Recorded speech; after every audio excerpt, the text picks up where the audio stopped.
দ্বিতীয় দফা অর্থাৎ ২৬শে এপ্রিল ভোট রয়েছে বালুরঘাট লোকসভা কেন্দ্রে। তবে রবিবাসরীয় প্রচারে ঝড় তুললেন রাজ্যের মন্ত্রী তথা বালুরঘাট লোকসভা কেন্দ্রের তৃণমূল কংগ্রেসের প্রার্থী বিপ্লব মিত্র।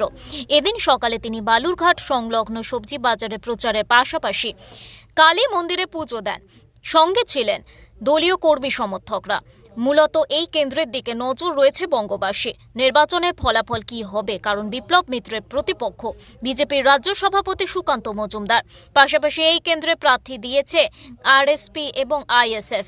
প্রচারের মধ্যে সাংবাদিকদের মুখোমুখি হয়ে তৃণমূল প্রার্থী বলেন, একটি বড় হাসপাতাল গড়ার দাবি যে সুকান্ত মজুমদার করেছেন।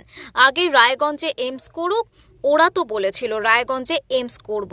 সুকান্ত মজুমদার সাংসদ হয়ে ৫ বছরে একটা রাস্তাও করেননি, এমনটা বলেও কটাক্ষ করলেন বিপ্লব মিত্র। রায়গঞ্জের আগে এইমসটা করুক, আগে ওরা তো বলছিল এইমস করুক। রায়গঞ্জের এইমস কিন্তু এখন দূরস্থ, আবার বালুরঘাটে এইমস হবে কি হবে?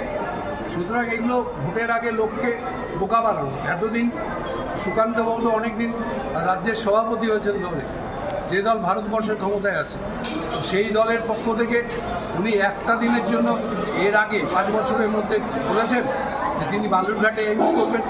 যদি ইচ্ছা থাকতো তাহলে প্রথম দিনই উনি যখন সভাপতি নির্বাচিত হয়েছিলেন সেদিনই উনি বলতেন যে আমি আবার বালুরঘাটের মানুষের জন্য আমি এইমস করবো বা কোনো ডেভেলপমেন্টের কাজ করবো। ৫ বছরে একটা রাস্তা উনি করেন, ৫ বছরে একটা টিউবওয়েল বসেন, ৫ বছরে কোনো একটা সামান্য কলেজের কথা ভাবেন। বালুরঘাট থেকে শঙ্কু কর্মকারের রিপোর্ট, ওঙ্কার বাংলা।